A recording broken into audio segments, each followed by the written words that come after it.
When people lead with their creativity, they generate purpose and meaning in their work, and they consistently drive business value.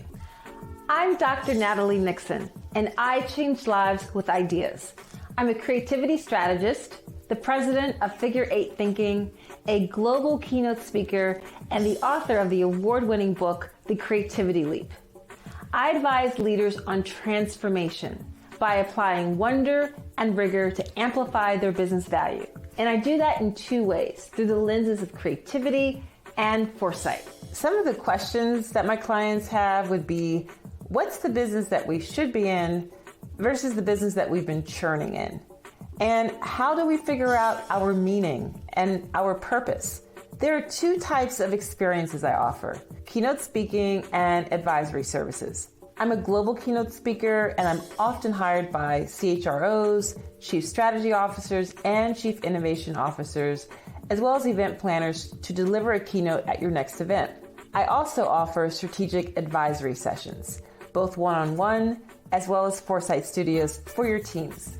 Nothing makes me happier than when my clients get those aha moments where they self-identify as creative and they understand that creativity is actually the essential engine for innovation. That's the power of applying creativity, toggling between wonder and rigor to solve problems. I help you shift your paradigm to amplify your business value.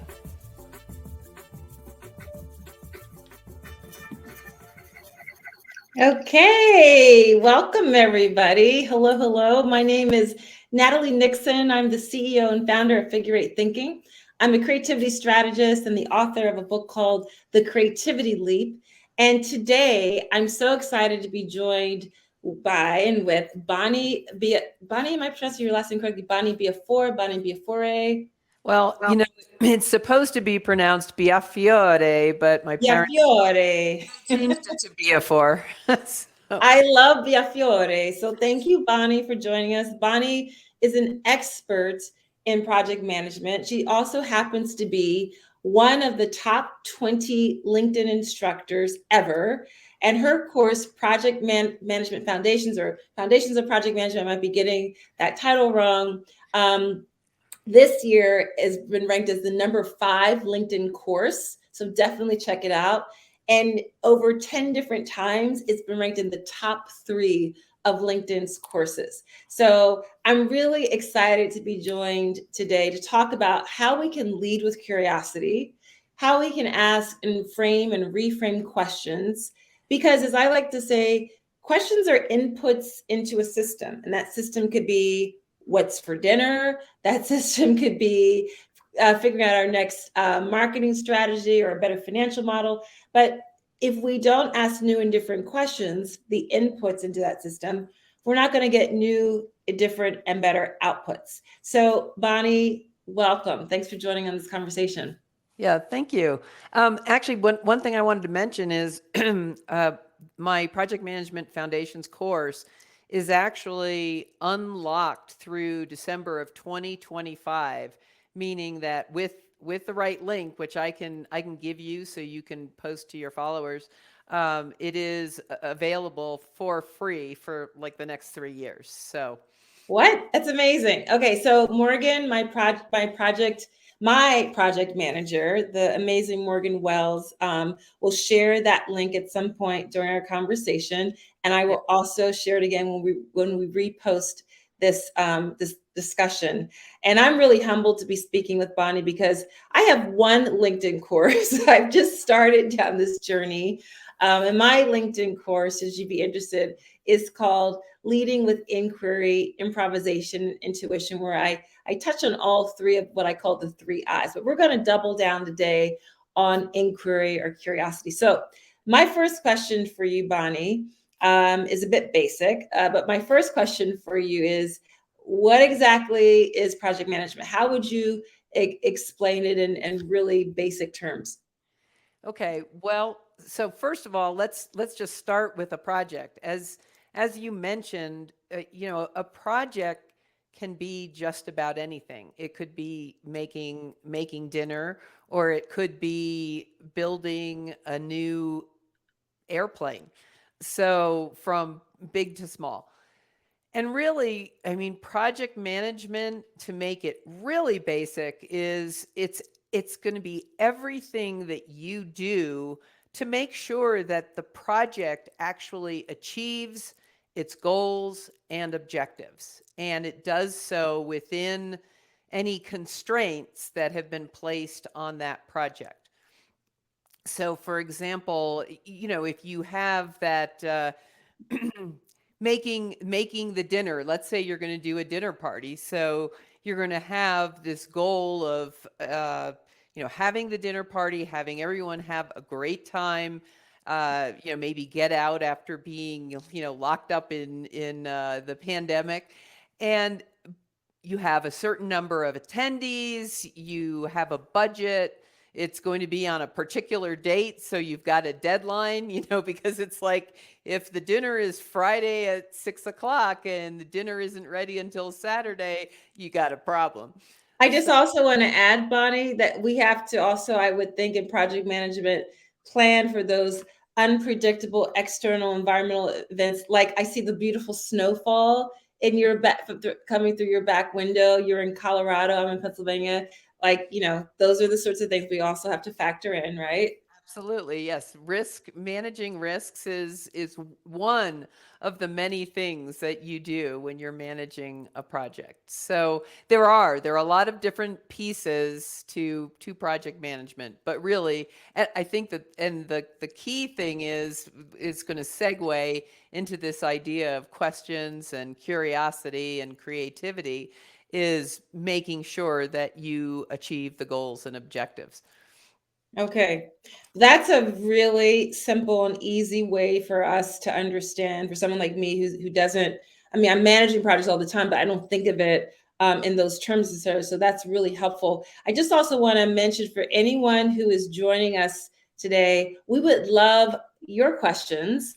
We would love your comments, and we will do our best to capture them live and incorporate them into this conversation. So please definitely add your comments, your reactions, your questions to the chat, and Morgan's going to help keep me honest to make sure I capture your questions. Awesome. Okay, so this is how we can think about project management. There is this element of risk management that's also involved, but it kind of sounds like really engaging in future situations with eyes wide open and being really present. So from your perspective, with your vast experience in managing projects for a range of industries, I mean, you mentioned the project could be designing and manufacturing an airplane. So you've worked in the aerospace industry, clearly.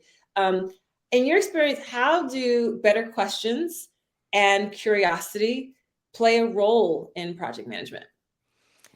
Well, it starts at the very beginning of a project, because quite often, I've experienced this many, many times.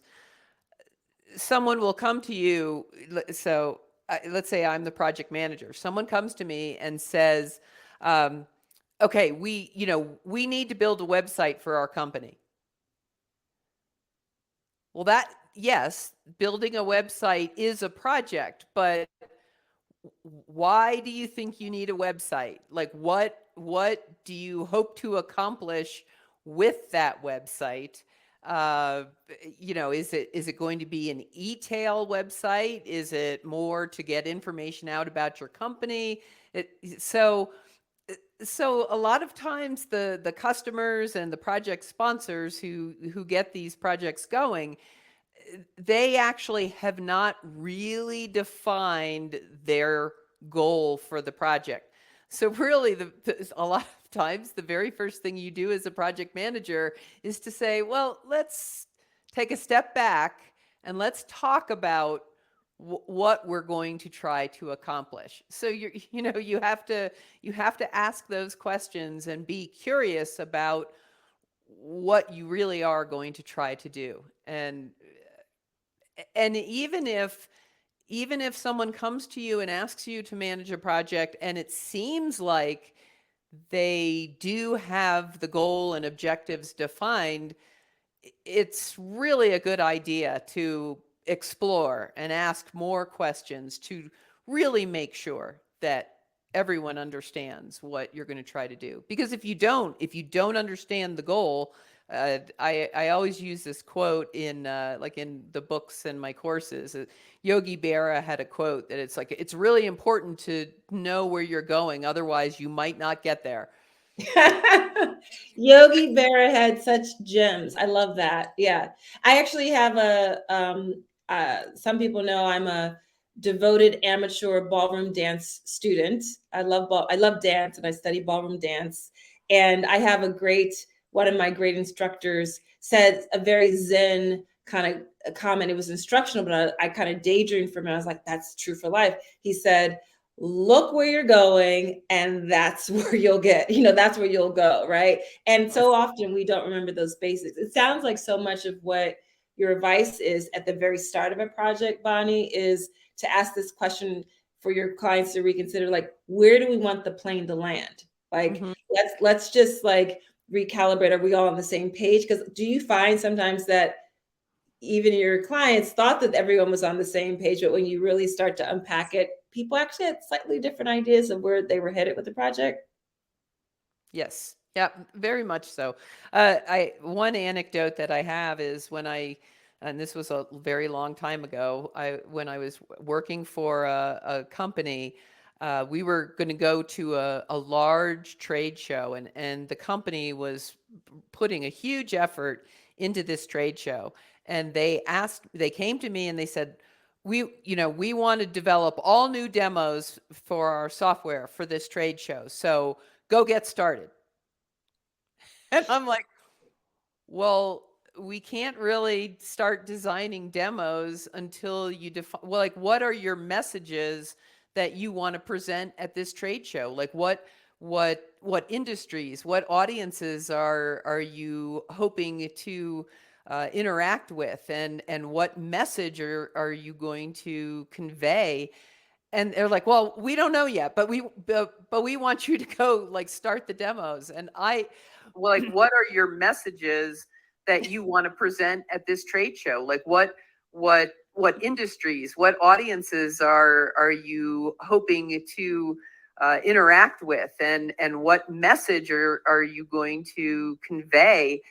And they're like, well, we don't know yet, but we want you to go, like, start the demos. And well, like, what are your messages that you want to present at this trade show? Like, what industries, what audiences are you hoping to hang on a second. interact? Okay. Sorry about that. My technical blurb. I'm very new to this, so bear with me, everyone. No, but it sounds like a lot of your advice is like, hurry up and slow down, like take a beat, pause. Yeah. I just want to shout out some of our attendees. We have Monte Parti and Tisha Clark from Philly, my dear old friend Daniel Walker, Sagar, I'm sorry if I mispronounced your name, Joyce Locke, Janelle Taylor, Anna Bosquez, Divya, Lauren Vigliante, Kathy Cassane. Hi, Kathy. If anyone has a comment or a question, please definitely add it to the chat, and we will do our best to capture it. Bonnie, we wanted to make this conversational and have a discussion. So let me know if you have any questions for me as well about curiosity and framing questions. Yeah, well, I do ask a lot of questions in projects, not just what the overall goals are, but you have to ask questions to uncover what are the requirements, when you really get down to the details. So there are a lot of questions that get asked over the life of a project. And so I'm actually, very curious to find out, how you help people ask better questions. I think that would be really helpful to me. So one of the places I actually start, Bonnie, when I'm helping people ask better questions, is to just get out in the open that a lot of us have been question shamed during our lives, right? Either through our learning educational experiences, or early on on the job in our careers, where we dared to raise our hand and we were met with giggles, maybe laughter, probably worse if we were ignored, right? That's a horrible feeling because it takes a lot of courage to ask the question, because part of what's happening when we ask a question is we are admitting ignorance, which in our society, we tend to err on the side of certainty, which, how often can that really be true, right? So I start with just level setting the reality that a lot of us have been question shamed, and to understand why that might be the root of why we don't ask more questions, or why we have a culture in our organizations that doesn't necessarily promote question asking, or if it's trying to, it's not getting the kind of momentum and feedback of questions. So we have to start there. The other place I like to start is by just reminding people, or having them think about maybe in a new way for the first time, that not all questions are created equally. And what I mean by that is, I think of questions as kind of like there's a taxonomy of questions. My friend and colleague, Warren Berger, who I admire and respect a ton, who wrote several great books on curiosity and asking questions. Warren Berger considers himself a questionologist. He wrote a book called The Book of Beautiful Questions, A More Beautiful Question. He has this phenomenal advice to companies that instead of having a mission statement, you should have a mission question. I love that, because it just leaves you a lot more open to the evolution of your organization. But when I say that not all questions are created equally, what I mean by that is there are what I call divergent questions that help us to get more and more expansive. Like you just shared that you start by asking your clients, well, why? Like, why do we want to do this? Why are we headed in this direction? So why is an incredible example of a big picture, blue sky, divergent question. Another great divergent questions are questions like, what if? I wonder. In my body of work, I define creativity as our ability to toggle between wonder and rigor to solve problems. And I think that, like, nothing bad follows the phrase, I wonder. Like, when you say, I wonder what would happen if, I wonder, right? And a lot of us even feel like a lightness that happens physically in our bodies when we ask those more big, expansive, divergent questions. What I find, I don't know about you, Bonnie, but I find among a lot of my clients, there isn't the space made for divergent questions. There's a lot more space made for convergent questions that help us to get a lot more tactical, like what, when, where, who, which are important, right? But I like to start actually with those expansive questions, because we're always going to have to edit down based on budget, based on time, based on people talent who are available. So there's the divergent questions, big expansive questions, divergent questions, and then convergent questions. And then there's a group of questions I call hybrid questions. I actually have one example of a hybrid question. How might we do this? So a how can be a really tactical, practical question, but how can also be quite divergent, to think about what are all the possible ways we can go about making this happen. So that's just a couple of examples of where I like to start to, like, open people's appetite and awareness of question asking, and to get them a bit more nimble to think about how they might pose different questions. Well, one thing, now I don't have kids, but one of the things that I always think about with questions is that, like, kids are so curious. They don't, they haven't been turned off by the question shaming. So that's why they drive parents crazy with, well, why is this? And why is this? And, well, why is that? And I think that, I like to think that, I just, my brain just has stayed immature. So, Nice. I'm happy to keep asking questions, and, I'm not afraid of admitting that I don't know something, because I'm just, like, curious about everything.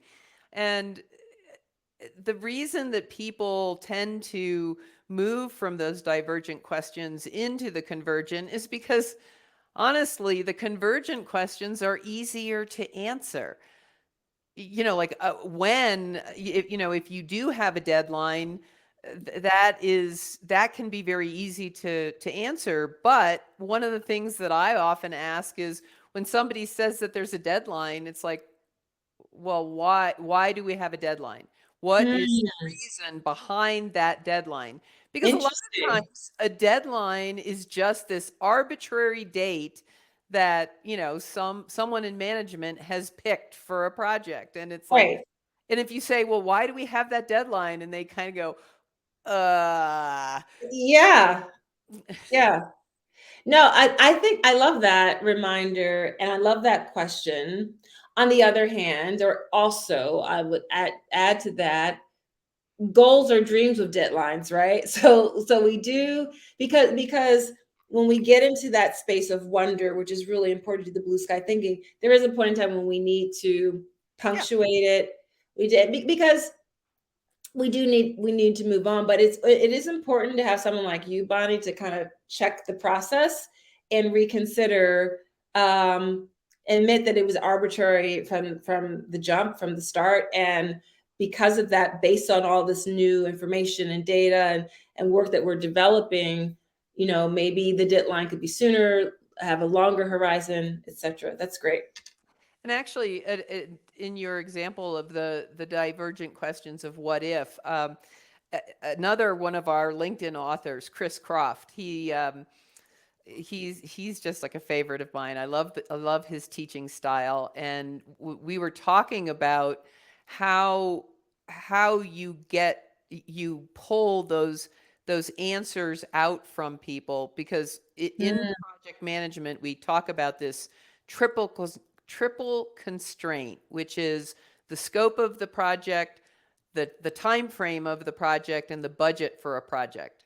And those three are always connected in some way.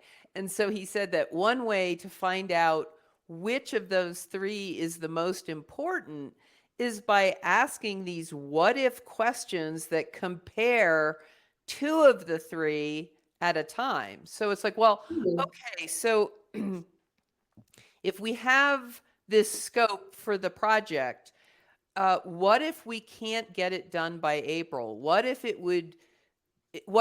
We would have to move the schedule out into May to get everything that you want in this project?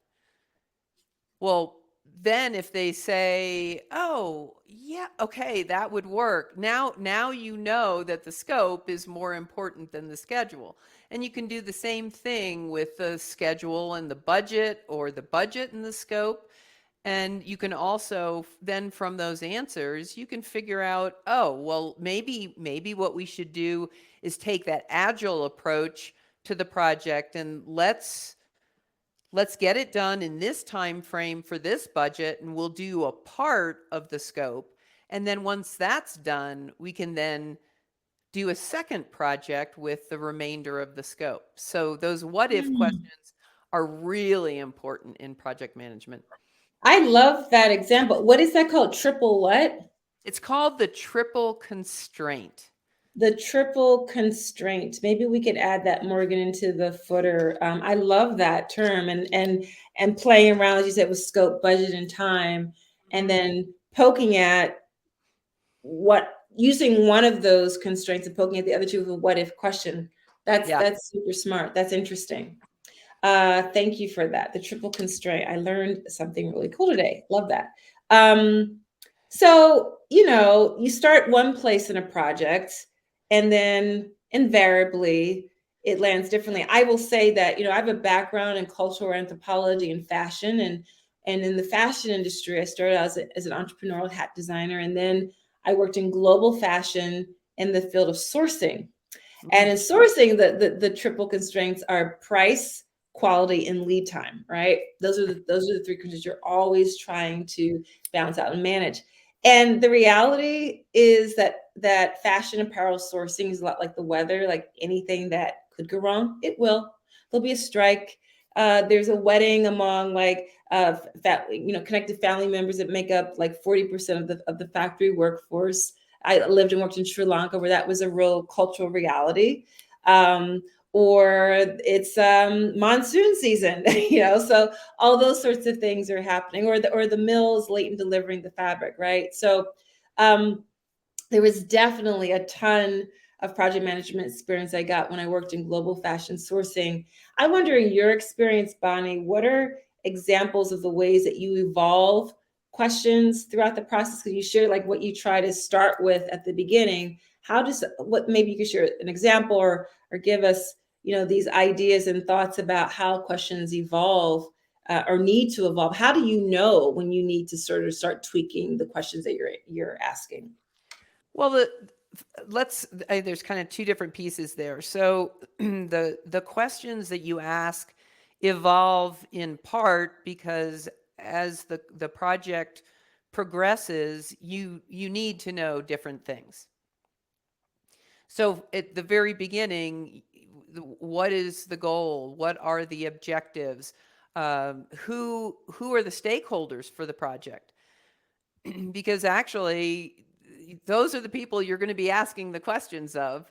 So you need to identify those in the beginning. So there's a set of questions initially. Well, then once you've and you brought this up about the how can also be a divergent question, and that's true because then once you've got the goal and objectives in place, the next thing you need to know is, well, what strategy are we going to take to solve this problem? Because a project is usually either a problem to solve or an opportunity to take advantage of.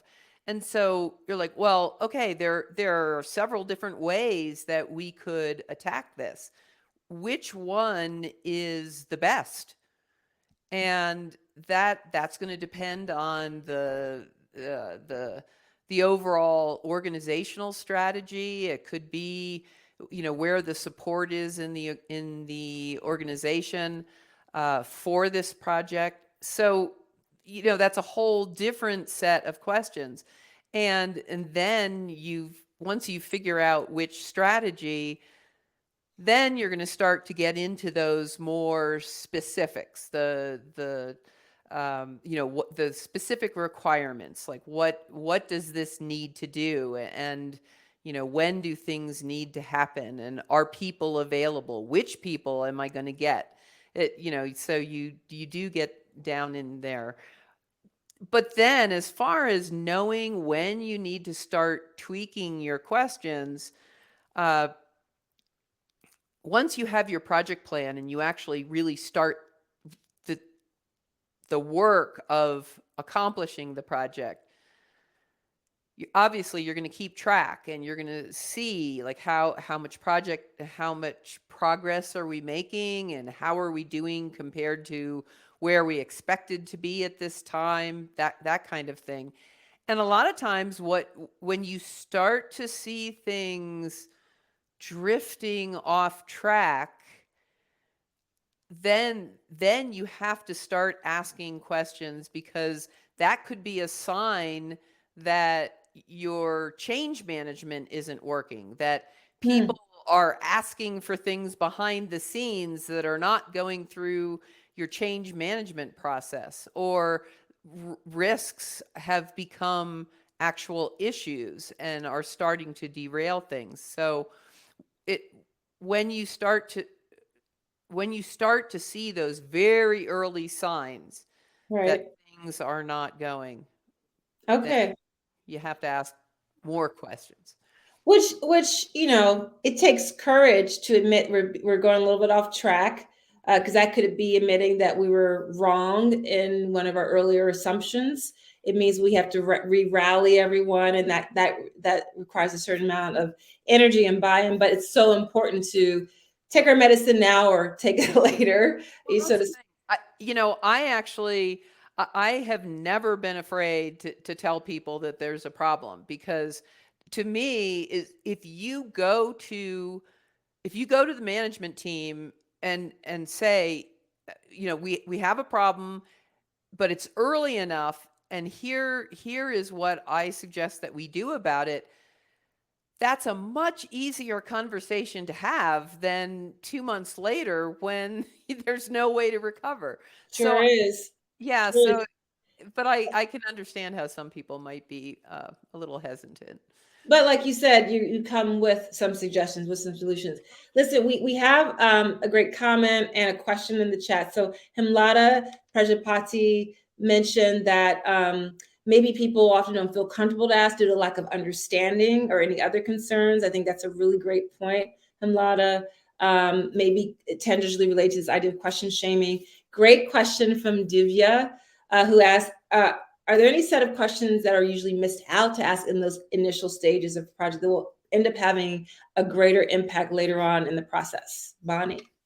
Yeah, well, we've already talked about that, because it really is, make sure that you understand the goal and the objectives of the project. A lot of times when people, like a sponsor or a customer, comes to you and says, I want you to manage this project, a lot of less experienced project managers they're so excited, and rightly so, they just jump in without questioning what's been handed to them. And if you don't ask those questions up front, and you don't really know where you should be headed,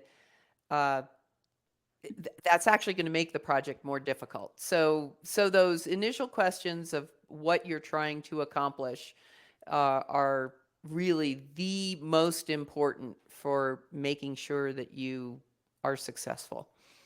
Great. We have another question from Elliot Abel. Hi, Elliot. He's asking, how do you know when it's time to move from divergent questions into convergent questions? And do you tend to go back into divergent questioning once you started focusing in on more concrete tactics?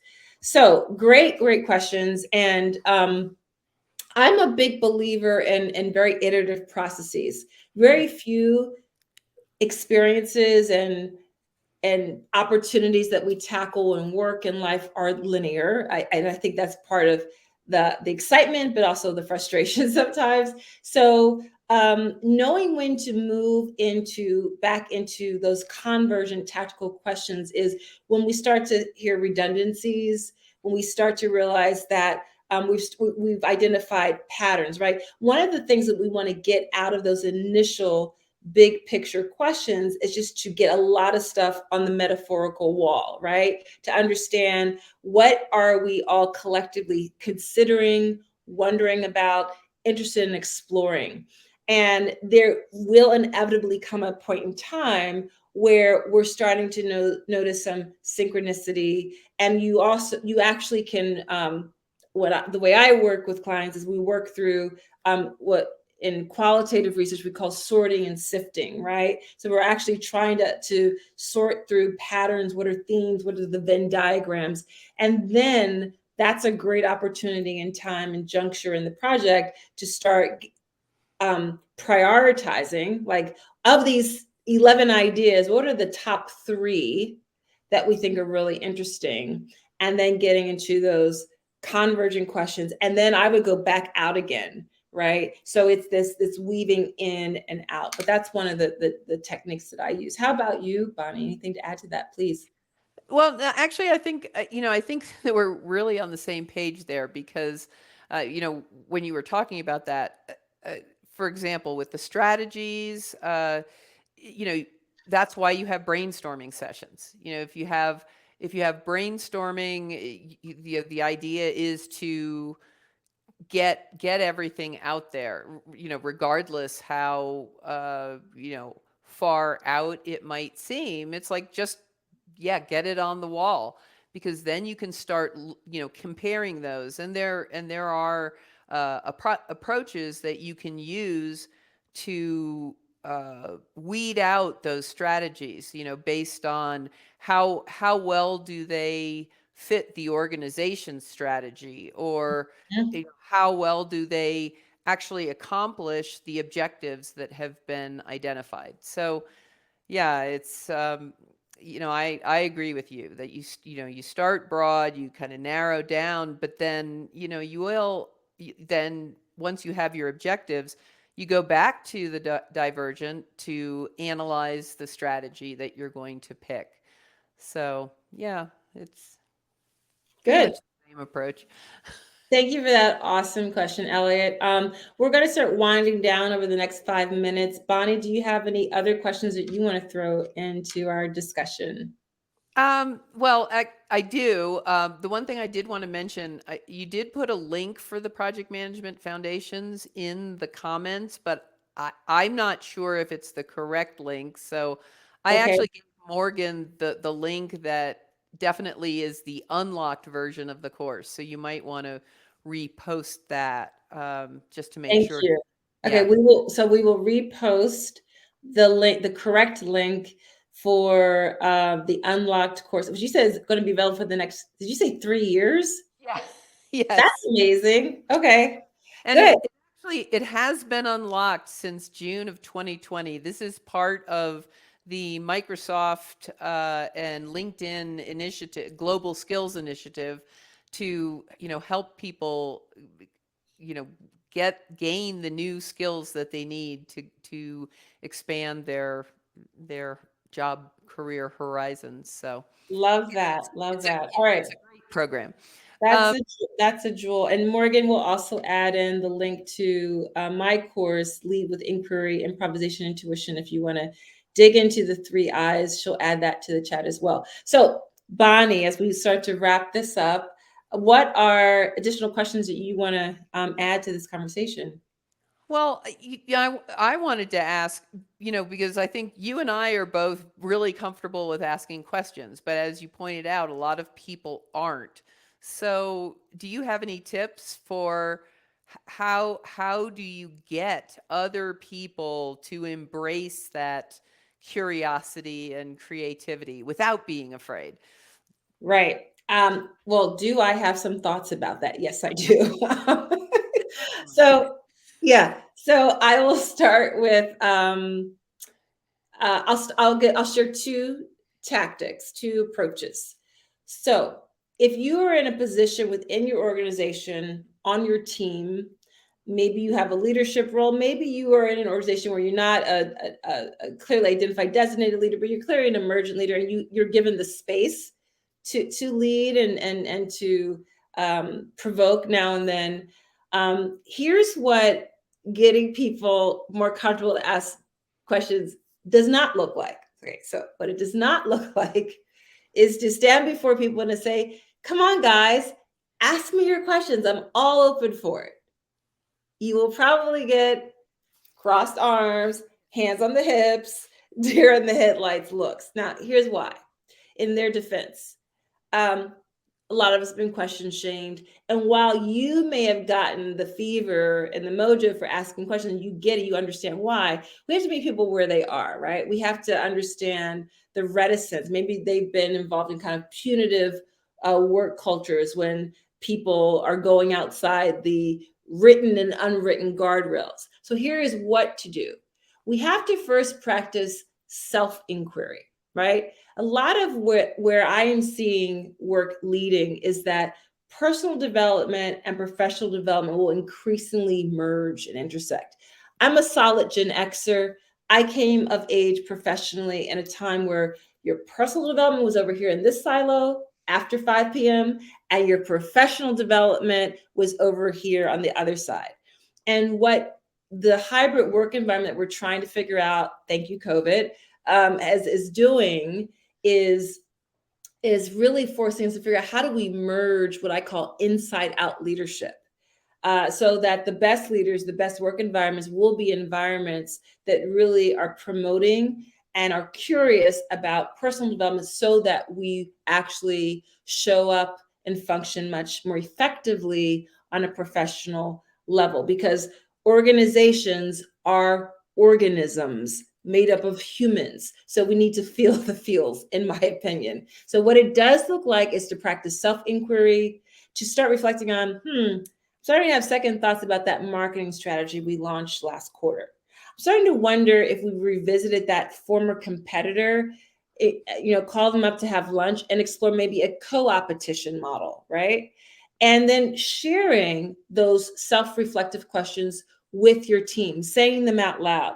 Because what that begins to do is it begins to normalize question asking. It begins to normalize inquiry. And you're showing a level of a vulnerability, which admittedly is hard, but there's actually a very kind of counterintuitive thing that begins to happen where your colleagues really lean into you the more of your humanity that you show, your courage and confidence to be able to explore and to show these doubts, not in a way where you seem kind of wobbly and wishy-washy as a leader, but you pointedly are thinking of these questions and you're welcoming other people's ideas, because you're probably not the only one in the room who's been starting to reconsider, think differently about it. So that's one piece of advice, to start with self-inquiry and then model it very openly and transparently. The second piece of advice on a more personal level to get better at asking questions is to become a clumsy student, like of anything in your personal life, right? So, and the way to think about what do I want to become a clumsy student of, if you find yourself with a free extra few hours on a Saturday or Sunday afternoon, what do you love to do? Is it tinkering around with auto mechanics? Is it gardening? Is it baking? Is it archery? For me, it's ballroom dance. So what I have found as a clumsy student of ballroom dance is that it actually is making me much better at asking questions. Do engage in an activity where you are not the smartest person in the room, or you have to learn from others, because you will have to ask those big divergent questions and those very tactical convergent questions.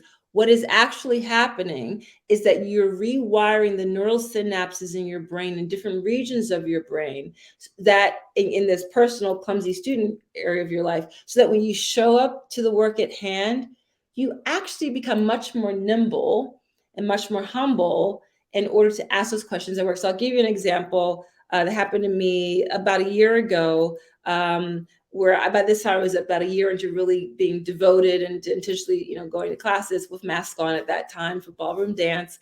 And I was on a call with an early stage developing relationship with a new client, and they were throwing around all these acronyms, the XYZ to the ABC and blah, blah, blah. And I was like, gosh, I probably should know what they're talking about. I have no idea what this means. Now, formerly, I probably would have just sat there and nodded and smiled on the Zoom and act like I knew that, Googled it on the side, Googled it later. But I asked the question because I had become much more confident in my ability to ask and frame questions. And the response I got was, why do we say it that way? What's that mean again? So sometimes it's, you're not embarrassing yourself. You're actually opening up the space for people to explore, like, why do we do it that way again?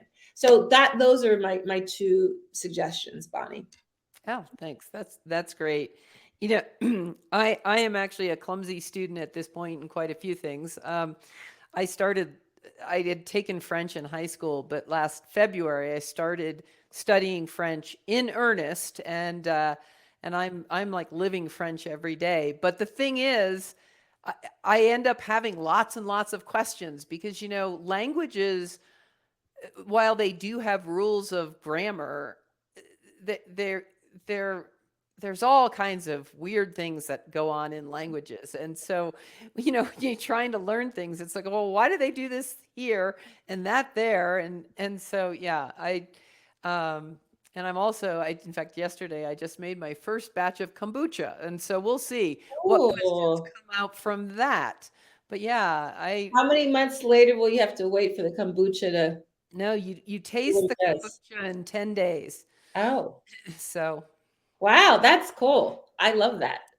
but yeah, Wonderful. I agree with you. It's that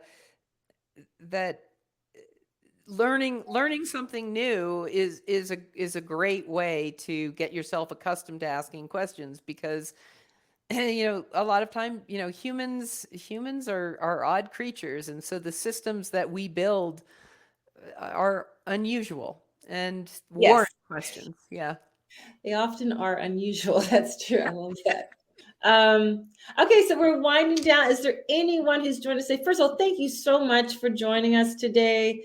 Any final questions that we definitely want to make sure we ask before we sign off? And I'm going to just ask Bonnie, what is her parting piece of advice? Any final questions that we need to capture? Please add them to the chat. Morgan, am I missing anything? Okay. All right. Well, thank you all so much for those of you who did share a reflection, who shared a question. Thank you so much, Bonnie, for teaching us about project management from this perspective of curiosity. I learned a new phrase, triple constraint. Love that. And I love how it intersects with what if questions. What if questions are some of my favorite sorts of questions. Anything that you would like to leave us with, Bonnie, as we end today's discussion? Well, I think that the the one other thing that kind of relates to questions is Wait, sorry, Bonnie, would you just hold that thought? I want to capture Ana Bosquez actually has a question, which is actually a great question. I thought about how did you start your career in project management and then sign us off? Yeah. okay. Well, you know, I ended up falling into my career of project management because I think that my personality is such that I really am just like a natural project manager. So I ended up one day at work, you know, after probably managing projects for about 4 years, realized that what I was doing was called project management. So I did not have a game plan. For someone who plans as much as I do, excuse me, I did not have a plan for my career. So I'm not sure that that's going to be helpful to too many people. But yeah, it did. That's funny. I just ended up, I always, you know, because I'm always trying, I am very curious. I like to see how I can make things better. And so that ends up just leading me into doing all sorts of projects because I'm trying to improve things. But the thing that I'd like to end with is just in terms of when people are uncomfortable just in general about questions. One of the things that I have done over the years, and it takes practice, is become comfortable with the following phrase. I don't know the answer, but I will find out for you. Great advice. I don't know the answer, but I will find out for you. That's it's a humble space, and it's also like a great personal challenge to keep being curious. I love that. I don't know the answer, but I'll find out for you. And Love and that. and to just kind of highlight how helpful that is. The reason I am where I am now with all these courses on LinkedIn is because over the years I have been finding out answers. You know, I go online, like people ask me questions. A lot of times when a learner asks me questions, I go out to the internet and I start researching things because if I don't know the answer, I will go find it. And so I will put a pitch out there that the rest of you can do that too.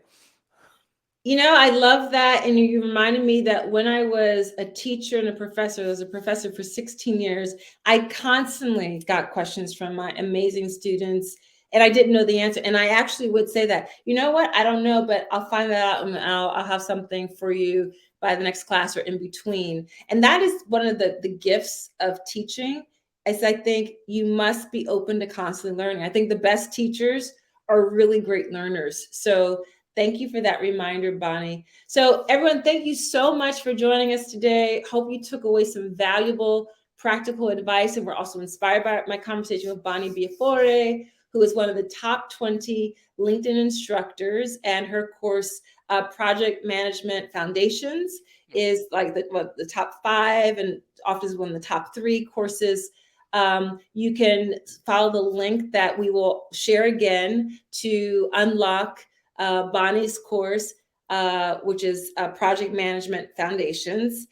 Be free for the next 3 years. And do also check out my course, my first LinkedIn course, Lead with Inquiry, Improvisation and Intuition. Thank you so much for joining us. Have an incredible holiday and enjoy the rest of your day. Bye. Thanks, everyone. Thanks, Natalie. Welcome.